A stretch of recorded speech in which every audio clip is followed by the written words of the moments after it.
இல்லை, அண்ணாமலை அவர்கள் கட்சியை விட்டு விலகிட்டார். அவர் ராஜினாமா தேசிய தலைவரால் ஏற்கப்பட்டுள்ளது என்பது முடிந்து போன விஷயம் தான். அதற்கு இந்த கூட்டத்துக்கும் அதுக்கும் சம்பந்தம் இல்லை. அண்ணாமலை அவர்கள் கட்சியாக நான் ஆரம்பிக்கல, ஒரு இயக்கம் அப்படின்னு சொன்னதுனால பல பேர் அந்த இயக்கத்திலையும் தங்களை ஈடுபடுத்தி கொண்டிருக்கிறாங்க. அதனால் அவங்க அந்த கட்சி வேறு இயக்கம் வேறுன்னு இல்லை. அவர் கட்சின்னு ஆரம்பிக்கிறப்ப போனவங்க பல பேர் திரும்ப வருவாங்க. பெருசாக பாதிப்பு ஒன்றும் இருக்காது. எங்களுக்கு பாதிப்பாக நாங்கள் நினைக்கல. தமிழ்நாட்டு அரசியலுக்கு இதனால் பெரிய பாதிப்பு இல்லை.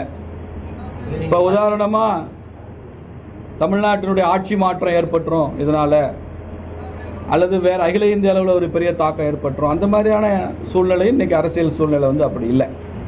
இதை விட பல மாநிலங்களில் பாரதிய ஜனதா கட்சி ஆட்சி செய்கிற மாநிலங்கள்லேயே பல தலைவர்கள் வெளியில் போயிருக்காங்க. திரும்ப அவங்க உள்ளே வந்திருக்காங்க.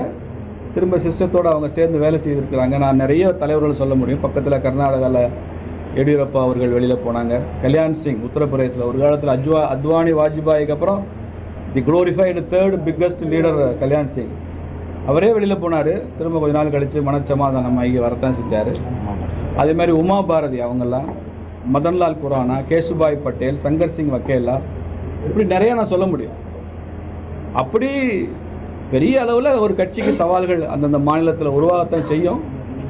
அதனால் அதெல்லாம் ஒப்பிட்டு பார்க்குறப்ப இது ஒன்றும் பெரிய விஷயமா இல்லை. நாங்கள் ஒரு பெரிய பின்னடைவாவோ கட்சிக்கான ஒரு பெரிய ஒரு வீழ்ச்சியோ அப்படின்னு நாங்கள் பார்க்கல.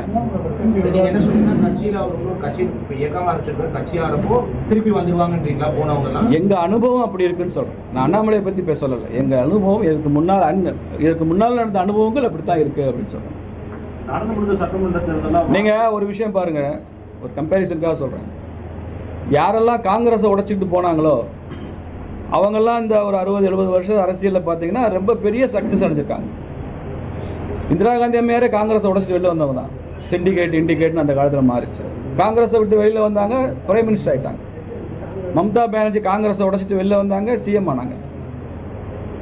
ஜெகன்மோகன் ரெட்டி ஆந்திராவில் காங்கிரஸை விட்டு வெளியில் வந்தார், சிஎம் ஆனார். சரத்பவார் காங்கிரஸை விட்டு வெளில போனார், சிஎம்.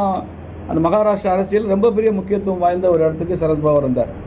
தமிழ்நாட்டில் ஐயா மூப்பனார் காங்கிரஸை விட்டு வெளியில் போனார், ஒரு செலிப்ரேட்டட் லீடர் ஆகிட்டார். காங்கிரஸ் இருக்கிற வரைக்கும் அவருக்கு வளர்ச்சி இல்லை. எப்போ தமிழ் மாநில காங்கிரஸ் ஆரம்பித்தாரோ அப்புறம் உச்சத்துக்கு போனார். 20 MP ஜெயிச்சாங்க அந்த காலத்தில். அப்படி யாரெல்லாம் you break Congress, you will be a celebrated leader, you will be CM, you will be the prime minister. BJP அனுபவம் அப்படி இல்லை. பிஜேபியில் நீங்கள் கட்சியை உடைச்சிட்டு போனாலோ, கட்சியிலேருந்து ஏதோ மன வருத்தத்தில் வெளியில் போனாலோ, இங்கே அல்டிமேட்டாக பிஜேபி தான் ஜெயிக்குது. அதுதான் நான் ஆரம்பத்தில் சொன்னேன். கல்யாண் சிங்லேருந்து, உமா பாரதியிலேருந்து, எடியூரப்பாலேருந்து, சங்கர் சிங் வக்கேலா, கேசுபாய் பட்டேல், மதன்லால் குரானா, இப்படி பல்வேறு தலைவர்கள் மனச்சமாதானம் அடைஞ்சிருக்காங்களே தவிர கட்சி அதனால் பாதிக்கப்படாது.